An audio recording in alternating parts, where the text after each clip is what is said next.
여러분과 제가 속한 이 교회의 공식 명칭이 뭔지 알고 계세요? 우리 교회 이름은 제7일 안식일 예수재림교회. 예수재림교. 예. 이걸 영어로 하면 원래 명칭은 SDA라고 영어로는 이 약자로 부릅니다. SDA가 뭐냐면은 Seventh Day, 일곱째 날 이 말입니다. 일곱째 날. 그 다음에요 어드벤티스트. 이게 우리 재림교회의 공식 명칭입니다. 영어로.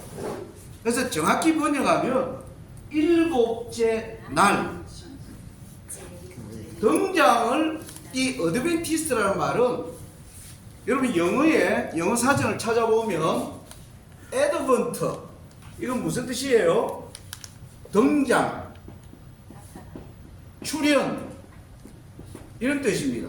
어떤 분이 나타나기를 기다린다. 이 이스트는 모인 사람들을 얘기합니다. 여러분 피아노를 잘 치는 사람을 피아니스트, 그죠?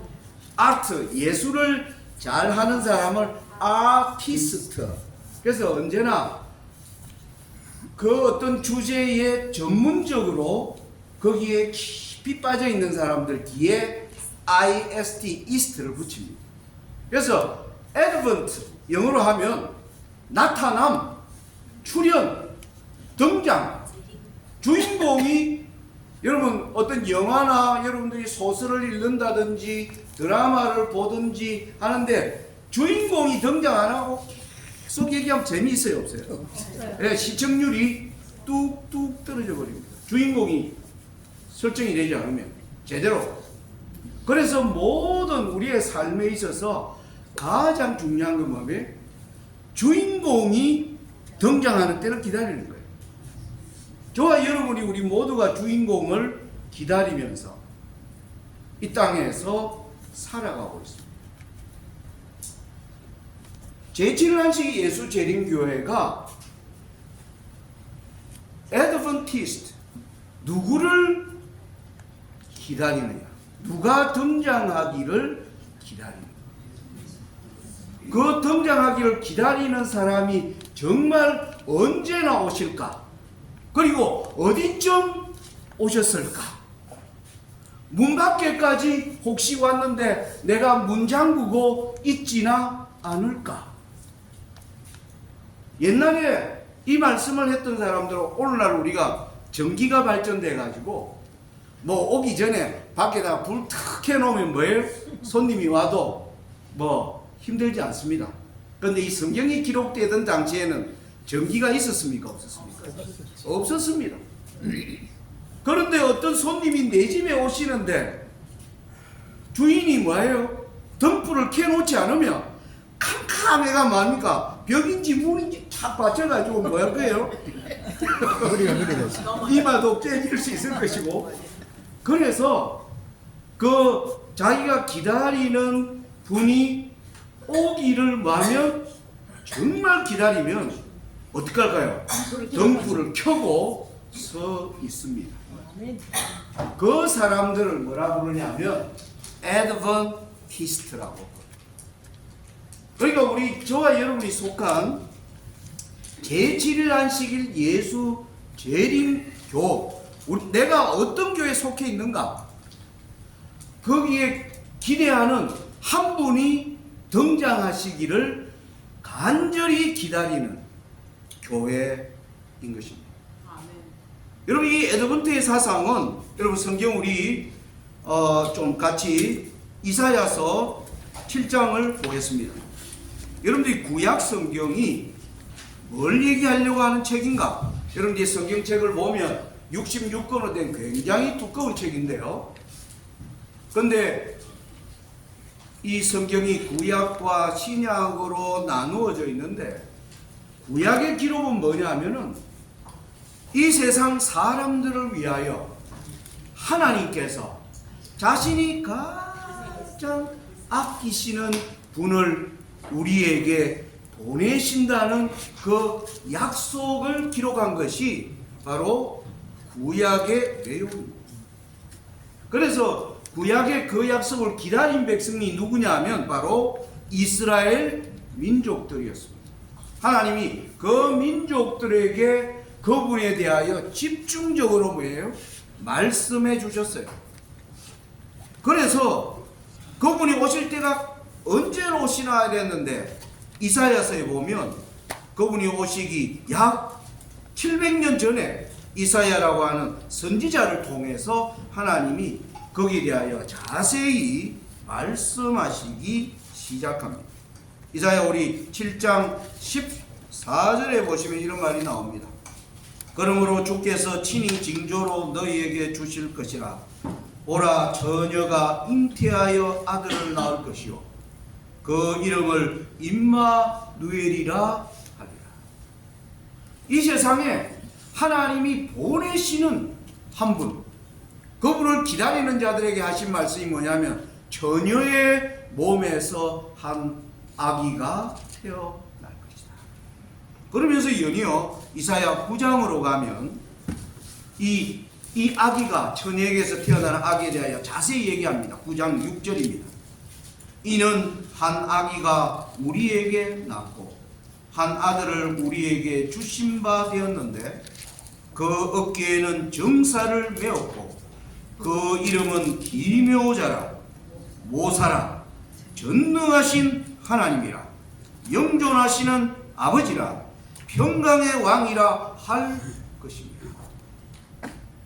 놀라운 분이 한 아기로 오신다는 것이 구약 성경의 이사야를 통하여 전파되었습니다.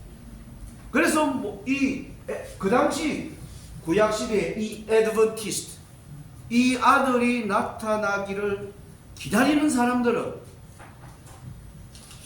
이 말씀들을 뭐 했을까요? 성경에 기록된 모든 말씀들을 자세히 연구한 분들이었습니다. 그런데 그분들은 정말 이러한 소식을 들은 사람은 많지만은 그 말씀이 어떻게 기록되어 있는가를 자세히 연구하는 사람은 아주 소수의 사람이었습니다. 그러니까 그걸 통해서 뭘 보여줍니까? 누가 간절하게 기다렸는가? 거기서 판별나는 것입니다. 간절히 기다리는 사람은 그 오시는 그분이 언제 오실까? 어느 때 오실까? 무슨 옷을 입고 오실까? 뭐 어떻게 오실까? 그 성경에 기록된 모든 것들을 다 뭡니까? 찾아서 그래서 그 때가 찬 것을 알면 자기 집에 뭐 하는 겁니까? 그분을 오시면 문을 열기 위하여 등불을 들고 뭐 하는 겁니까? 이제 바로 오시는 걸 아는 사람은 문 앞에 가서 뭐 하게요? 서 있을 것입니다. 이게 구약 성경이 말하는 거죠. 그런데 드디어 그분이 오실 때에 대한 내용이 이제 이사야 선지자로부터 약 200년이 지나서 오실 때가 다니엘이라는 사람에게 이제 이야기합니다. 다니엘 9장으로 가보겠습니다. 다니엘 9장 24절입니다. 너 백성과 너 거룩한 성을 위하여 70일에로 기한을 정하였나니 허물이 마치며 죄가 끝나며 죄악이 영속되며 영원한 의가 드러나며 이상과 예언이 응하며 또 지극히 거룩한 자가 기름 부음을 받으리라. 세상의 이 죄의 문제, 영원히 우리를 뭡니까? 죽음에서 구원해 내실 그분이 드디어 70일이라는 기한을 주시면서 그때와 관련하여 지극히 거룩한 자가, 여러분 기름 부음을 받는다는 말은 하나님이 특별히 구별하신 사람이라는 뜻입니다. 그 사람이 등장할 것이 성경에 드디어 때에 관한 예언이 이제 전파되기 시작합니다. 자, 그러면서 이제 시간이 지나서 그분이 오신 거예요. 그게 바로 그분이 오셔서 이제 이 다니엘 9장 방금 24절에 이 일을 행하시기 위하여 오시는 장면이 요한복음 이제 29절입니다. 이튿날 요한이 예수께서 자기에게 나오심을 보고 가로되 보라 세상 죄를 지고 가는 하나님의 어린 양이구나. 드디어 그분이 오셨을 때 그분의 오심을 증거하는 한 사람을 하나님이 준비하고 계셨습니다. 그 사람이 누구냐면 바로 이 집례 요한이라고 하는 사람이었습니다. 그래서 이 사람이 오신 그분을 세상에 뭐 하는데요? 증거하는데 보라 세상 죄를 지고 가는 하나님의 어린 양이로다. 그렇게 말씀합니다. 그래서 신약 성경은 이 어린 양이신 예수님이 뭐한 겁니까? 우리의 죄를 위해서 십자가에서 달려 돌아가시고 그분이 부활하시고 성천하셔서 하늘 거룩한 곳에서 이제 계신 그분의 사역을 기록한 내용이 뭐냐면 신약 성경. 그런데 그분이 오실 때에 관하여 자세히 기록하고 있는 책이 바로 요한계시록입니다. 그래서 요한계시록에 보면 계속 이야기가 뭐냐면 어린 양에 관한 이야기입니다. 요한계시록으로 가보겠습니다. 여러분 요한계시록 5장에 보면요 하늘의 장면이 요한계시록은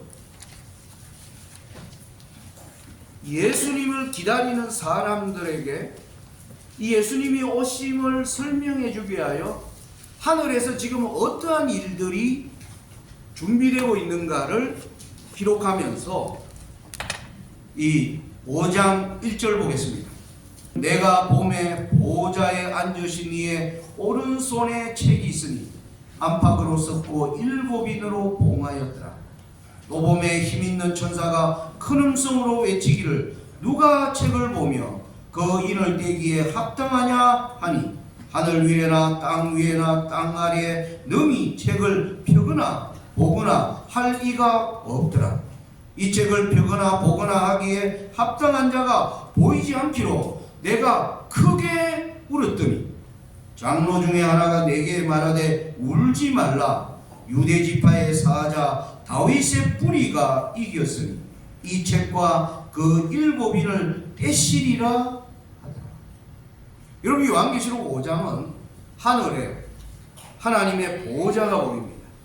하나님의 보좌라는 말은 온 우주를 다스리는 하나님의 좌정하심 그곳이 요한에게 펼쳐진 것입니다.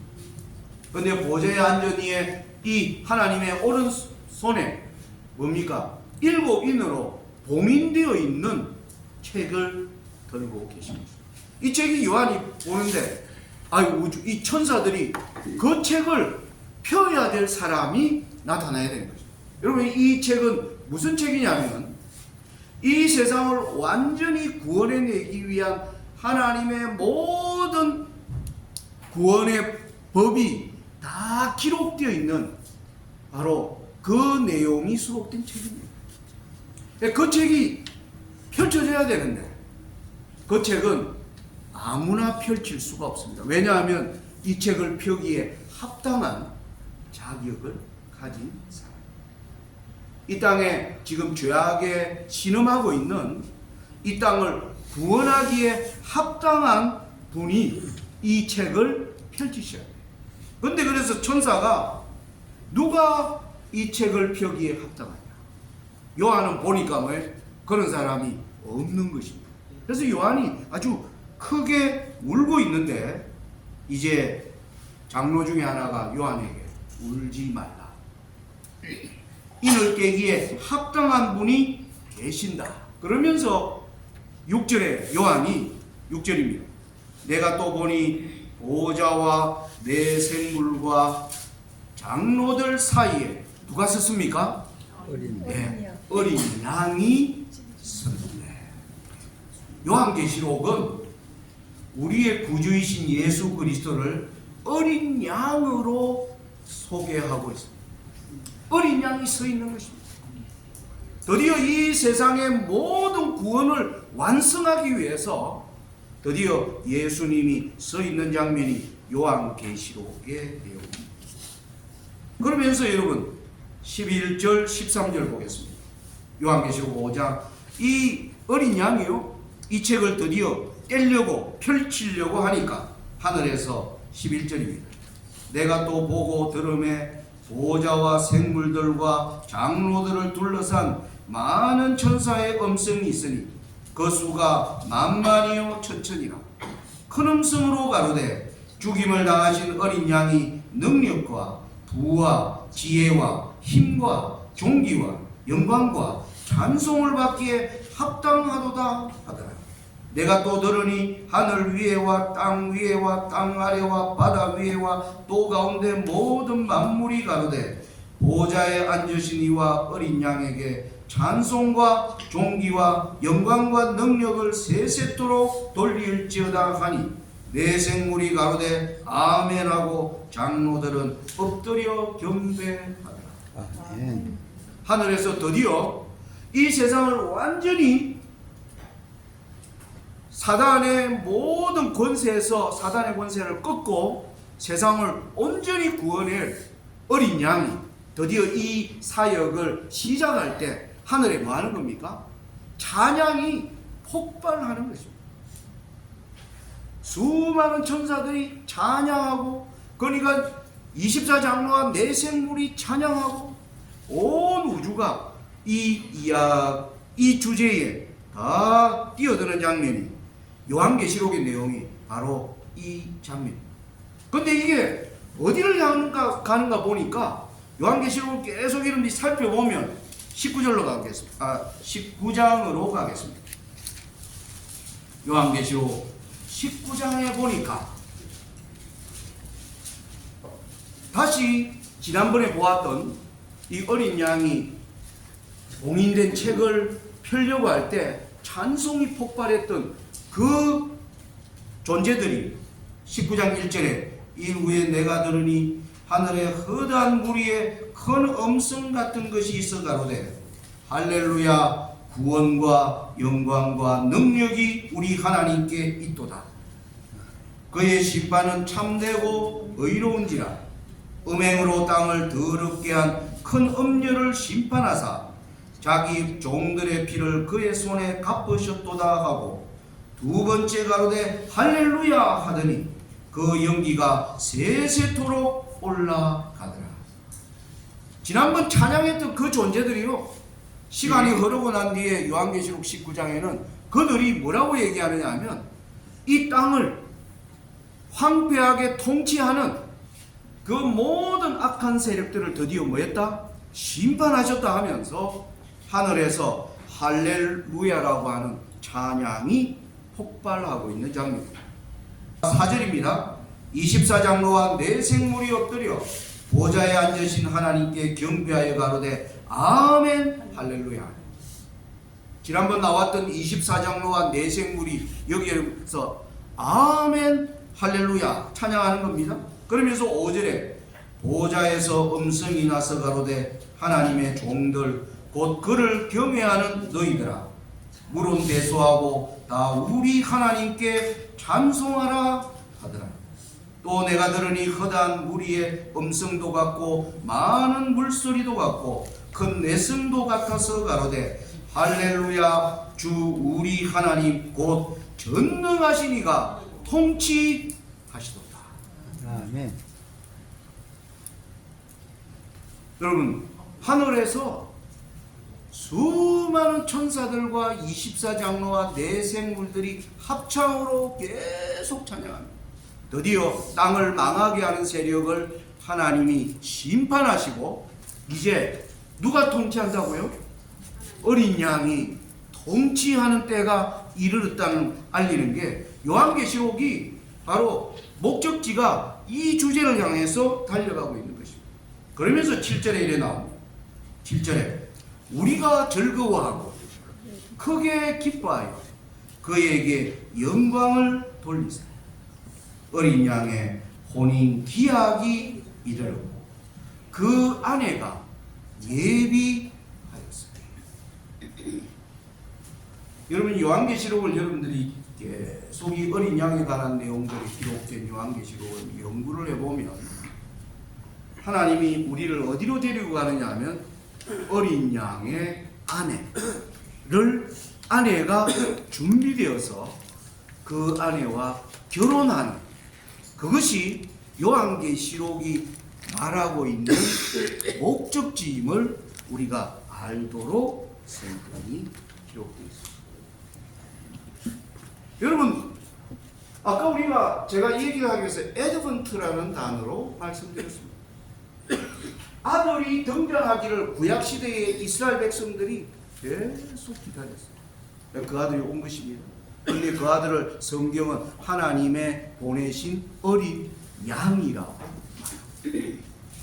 보냄을 받은 어린 양이 어떠한 일을 하는가를 계속 기록하는 것이 요한계시록인데 신약의 모든 주제는 이 어린 양이 하는 일에 계속 우리를 뭡니까? 그 주제로 데리고 가고 있는 것입니다. 그런데 누구 한 사람을 기다리고 있는 거예요. 어린 양의 아내인 것입니다. 어린 양의 신부인 것입니다. 어린 양의 신부가 등장하기를 기다리고 있는 것입니다. 여러분 우리 제7일 안식일 예수 재림교회의 애드번티스트는 누구를 기다린가? 바로 어린 양의 아내를 기다리는 그걸 위해서 준비하는 사람들. 여러분 생각해 보세요. 여러분들이 자식을 사내 아이를 이제 태어나게 했어요. 자라게 하는 것. 부모의 가장 소망은 잘 키워서 누가 우리 아들이 예쁜 색시를 맞아. 여러분 결혼식에 가면 항상 그렇죠. 결혼식 가면 신부가 먼저 나옵니까? 신랑이 먼저 나옵니까? 네, 결혼식 가면 신랑은 막 밖에서 만납니다. 그런데 신부는 뭐예요? 얼굴을 안 보여줍니다. 그죠? 그래서 전부가 이렇게 신부를 기다리고 있을 때 사회자가 신부 등장하면 그때 음악이 나옵니까? 여러분 신랑 등장 때는 음악이 없어요. 그래 안 그래? 드디어 신부가 등장할 때 땅땅따당 하면서 드디어 뭐 하는 겁니까? 이게 어디서 나오면 성경에서 나오는 것입니다. 성경에서 나오는 것입니다. 신부의 등장, 모든 손님들이 드디어 신부가 나타나야 여러분 그런데 신랑은 왔는데 신부가 안 나타나. 그 낭패스러운 상황을 우리는 상상할 수가 없습니다. 여러분 우리 재림교회가 여러분 우리가 애드번트라고 하는 이 말씀의 의미를 여러분들이 우리가 잘 인지하고 저는 재림신자로 살아야 합니다. 아멘. 예수님이 우리를 데리러 다시 오시는데요. 왜 다시 오시느냐 하면 이 신부와 결혼하시고 우리를 뭐예요? 데리러 오시는 것입니다. 자, 여러분 요한계시록 17장 9절입니다. 천사가 내게 말하기를 기록하라. 어린 양의 혼인잔치에 청함을 입은 자들이 복이 있도다 하고 또 내게 말하되 이것은 하나님의 참되신 말씀이라. 천사가 내게 말하기를 기록하라. 어린 양의 혼인잔치에 청함을 입은 자들이 복이 있도다. 여러분 성경의 결혼식 제도는 신랑이 신부를 만나서 그리고 오신 손님들을 데리고 잔치에 들어가는 것으로 되어 있습니다. 자, 그래서 저와 여러분들은 우리가 제7일 안식일 예수 재림교라고 하는 이 애드번티스트의 이 등장의 출현, 우리는 누구를 지금 어떤 일들을 우리가 기다리고 있는가, 여기에 대해서 성경이 가르치는 것에 대한 정확한 이해를 가져야 한다는 거죠. 그런데 여러분, 우리 세븐스 데이라는 이 의미는 이제 뭔가 우리 또 한번 생각해 보아야 합니다.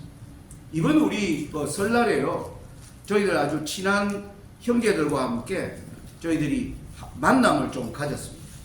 같이 기도도 하고 또 2024년에 어떻게 우리가 하나님 앞에 서로 우리가 충성되이 살아야 할지를. 그런데 그 참석한 모이러 온 사람들이 오기 전에 우리한테 전화가 왔어요. 장로님, 2024년 교회 달력 하나 없습니까? 그래요. 근데 지금 2월달이잖아요 이미. 그래서 아니 지금까지 달력이 없어? 내가 물었어요. 달력이 있는데 달력을 바꿔야 되겠다는 거예요. 네. 그래서 궁금했습니다. 달력을 바꾼다. 왜 바꾸지? 물어보니까 그 집 달력은 어떻게 되어 있느냐 하면 월, 화, 수, 목, 금, 토, 일로 되어 있는 달력인데 우리가 쓰는 달력은 일, 월, 화, 수, 목, 금, 토, 이 달력이에요. 그러니까 이 집 달력이 이렇게 되어 있는데 요즘 이런 달력이 많이 나오고 있습니다. 옛날 달력은, 옛날에는 모든 달력이 어떻게 했어요? 일월화수목금토로 이렇게 되어 있었어요. 그래서 일곱째 날은 어디예요? 첫째 날, 둘째 날, 셋째 날, 넷째 날, 다섯째 날, 여섯째 날, 일곱째 날, 세븐스 데이. 여러분들이 왜 토요일에 지금 예배 드리러 왔는가? 이게 성경이 가르치는 것인데 세상은 지금, 세상이 오랫동안 뭡니까? 일요일을 예배일로 사람들이 계속 살아왔는데 일요일이 사실은 그들도 알아요. 일요일이 첫째 날이라는 거예요. 여러분들이 집에 가셔가지고 아이들 보는 한글 사전 있잖아요. 한글 사전, 국어 사전. 거기 토요일 찾아보면 이렇게 써놨습니다. 일주일 중에 맨 마지막 날. 일요일은 일주일의 첫째 날. 이렇게 되어 있습니다. 그러니까 모든 일주일 제도의 일곱째 날은 토요일이에요. 근데 그들은, 왜냐하면 오늘날 일요일을 예배일로 지키는 사람들은 분명히 그들이 섬기는 날이 첫째 날인 줄을 알아요. 근데 성경은 일곱째 날을 섬기라라고 출애굽기 20장에 다 기록되어 있는 거예요. 그러니까 그들을 어떻게 바꾸고 싶은 거예요?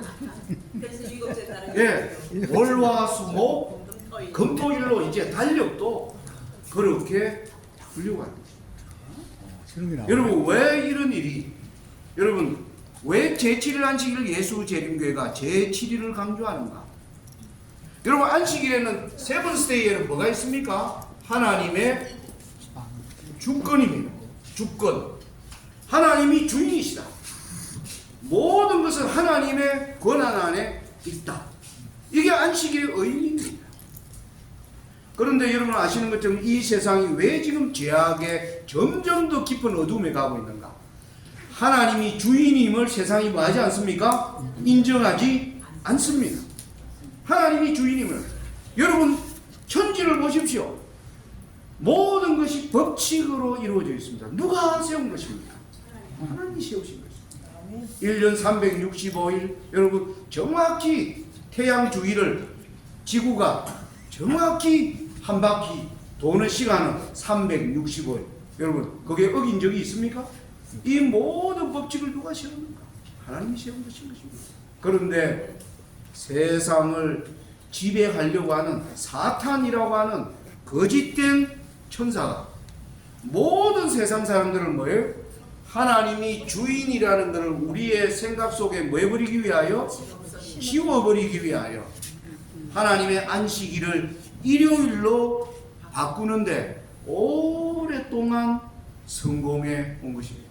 그래서 지금 전 세상은 일요일이 휴일이고 성경을 보는 사람들조차도 많은 사람들이 일요일이 하나님의 날인 줄 아는 세상에서 하나님이 오늘 저와 여러분이 속한 SDA 교회를 세운 것은 하나님의 주권을 나타내는 날은 어디에 있다? 안식일에 있다는 것입니다. 아멘. 여러분, 안식일 교인들이 이것을 잃어버리면요, 여러분 아무 의미가 없습니다. 여기에는 하나님의 권한, 하나님의 법칙, 하나님이 우리에게 말하시는 모든 것에 우리는 귀를 기울이고 뭐 해야 됩니까? 순종하고, 만약 거기에 순종하지 못했다면 하나님께 나아가서 용서를 구하고 다시 하나님의 뜻을 따라 살겠노라고 하나님을 힘입어 그렇게 사는 사람들을 하나님께서 온 세상에 그 기별을 전하기 위해서 하나님이 SDA 교회 제7일 안식일 예수재림교회를 세우십니다. 아멘. 자, 그러면 이제 신부가 누군지 알려드려야 되겠죠. 계시록 이제 어린 양의 아내가 누군지 계시록 21장으로 가보겠습니다. 21장 9절과 10절입니다. 일곱 대접을 가지고 마지막 일곱 재앙을 담은 일곱 천사 중 하나가 나와서 내게 말하여 가로되 이리 오라, 내가 신부 곧 어린 양의 아내를 너게 보이리라 하고 성령으로 나를 데리고 크고 높은 산으로 올라가 하나님께로부터 하늘에서 내려오는 거룩한 성 예루살렘을 보이니.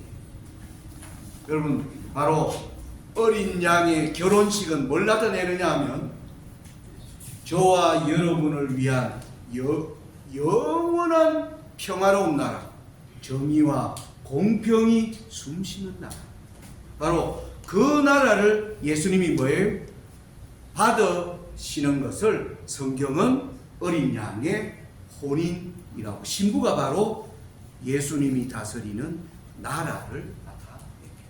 아멘. 그래서 성경은 어린 양이신 예수님의 사역에 우리가 무엇을 기다리고 우리에게 살라고 얘기하느냐 하면 드디어 예수님이 통치하시는 나라가 와기를, 등장하기를, 그 나라가 나타나기를 뭡니까?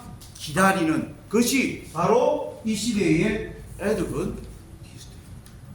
그 나라를 누가 다스린다고요? 예수님이 다스리시는 영원한 나라. 그런데 여러분, 이 나라를 받는 데 있어서 사단이 이 나라가 이 땅에 임하지 못하도록 사단이 수많은 거짓을 만들어 놓은 것을 또한 요한계시록은 뭐 하느냐 하면 기록해 놓고 있습니다.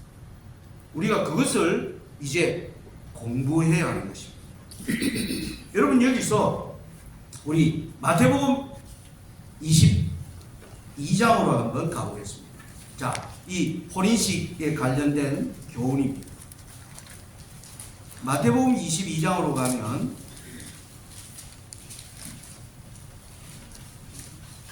거기 이렇게 나옵니다. 2절에요. 천국은 하나님의 나라입니다. 천국은 마치 자기 아들을 위하여 혼인잔치를 베푼 어떤 임금과 같으니. 임금의 아들이요, 바로 혼인을 하는 것입니다. 그것을 천국으로 설명하고 있습니다. 저와 여러분이 이 땅에서 천국을 경험하는 것이 뭐냐?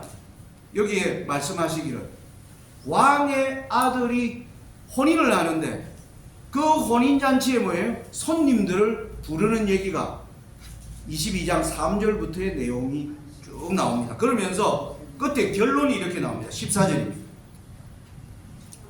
청함을 받은 자는 많되 획함을 입은 자는 적으리라. 여기 우리 지금 한 30명 정도 지금 이 자리에 오늘 우리가 모여 있습니다. 우리 모두는 바로 청함을 받은 자. 곧 예수님이 이 땅에 오시기 위하여 나라를 받으신다는 얘기를 듣고 우리가 거기에 대해서 말입니까? 그분을 영접하기 위한 준비를 하라는 청함을 우리가 받은 자들이. 그런데 청함을 받은 것으로 우리의 영원한 운명이 결정나는 게 아니라 청함을 받고 뭘 받아야 돼요? 택함을 받아야 돼요. 거기서 하나님이 뭐예요? 누가 어드벤티스트입니다. 누가 정말 기다리는 사람? 그냥 와가지고 뭐 하는 겁니까? 아, 그 나라 가면 좋겠다라는 생각만 가지고 여전히 뭐예요? 한눈 팔고 자기 하고 싶은데 관심 가지고 있고. 그런데 이 일이 금과 은보다 더 귀하다는 사실을 깨닫는 사람들은 이 나오는 모든 스토리에 뭐 하는 겁니까?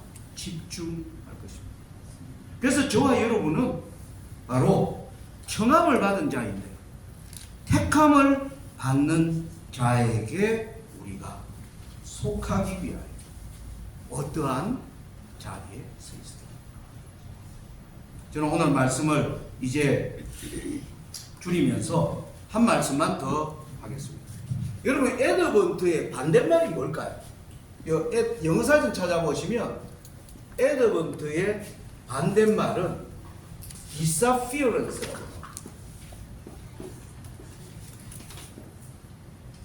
이게 무슨 뜻이냐면 사라짐이라는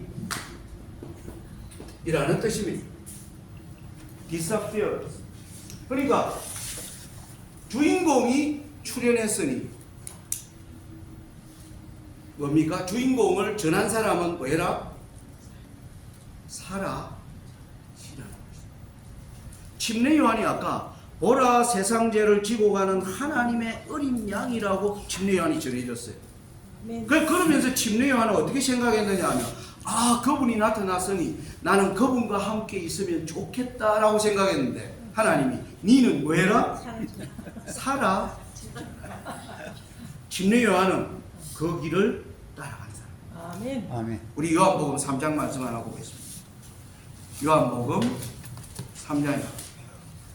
이 침례 요한이요, 아까 보라 세상 죄를 지고 가는 하나님의 어린 양이로다 이렇게 했는데 시간이 지나면서 자기 생각은 아, 예수님과 함께 일하면 좋겠다 이렇게 생각했는데 하나님의 뜻은 그게 아니라는 걸 30절에 이렇게 나옵니다. 요한복음 3장 30절에 그는 흥하여야 하겠고 나는 쇠하여야 하겠다. 그가 등장했으니 나는 뭐 해야 된다? 사라져야 된다. 여러분, 우리 양주중앙교회가 2024년에 아까 우리 김병희 집사님 기도하신 것처럼 여러분들이 기다리고 기다리던 담임 목사님이 등장할 때가 된 것입니다. 그러므로 누구는 사라집니다. 그래서 우리 정인규 목사님 사라져요. 저도 사라져야 될 것 같습니다. 자, 여러분, 우리가 하나님의 뜻에 굴복하는 것이 하나님의 주권입니다. 여러분, 주권이라는 게 뭐냐면 하나님이 세우심에 대하여 우리는 뭐 하는 겁니까? 거기에 순종하는 거죠. 이것이 성경이 가르치는 이 에드번트에 뭐가 디사피어 해야 되는가? 여러분, 우리가 바로 하나님의 이 부르심 앞에 우리가 이끌림 받는 가장 중요한 자세입니다. 다윗의 아주 탁월한 친구 요나단이라는 친구가 있었어요. 요나단은 사울의 아들이었습니다. 그 아버지가 왕이었어요. 다윗이 아니면 자기가 왕 되는 겁니다. 그런데 보니까 뭐예요? 하나님이 이 사람을 왕으로 택했어요. 자기가 아니에요. 그래서 그는 하나님의 뜻을 알고 자기가 왕 될 수 있는데 그 사람이 왕 되도록 뭐 하는 겁니까? 계속 도움. 그러면서 그도 기대했어요. 야, 다윗이 왕 되면 나도 함께 일해야지. 근데 하나님은 뭐예요? 니는 사라져라. 아버지와 함께. 아버지와 함께. 블레셋의 전쟁에서 뭐 하는 겁니까? 사라지는 거죠. 여러분, 우리가 하나님의 부르심 앞에 우리가 애드번트로 산다는 것, 우리가 잘 생각하셔야 돼요. 우리가 나는 과연 애드번티스트인가? 여러분 자신 스스로에게 자문해 보시기 바랍니다. 여러분들이 안식일을 지키는 것이 여러분들에게 걸림이 되고 그게 시험이 된다면 여러분들은 애드번티스트 아니에요. 아닙니다. 하나님의 날, 하나님의 주권을 우리가 마음속에 진정으로 인정하는 그 사람들의 마음속에 우리가 추구하는 것이 뭐냐면 그 모든 법을 세우신 그분이 통치하는 나라를 기다리기 위하여 나는 어떤 자리에 있어야 합니까? 여러분, 그 자리를 잘 지켜내시는 저와 여러분들이 되시기를 바라면서 오늘 말씀을 마칩니다. 아멘.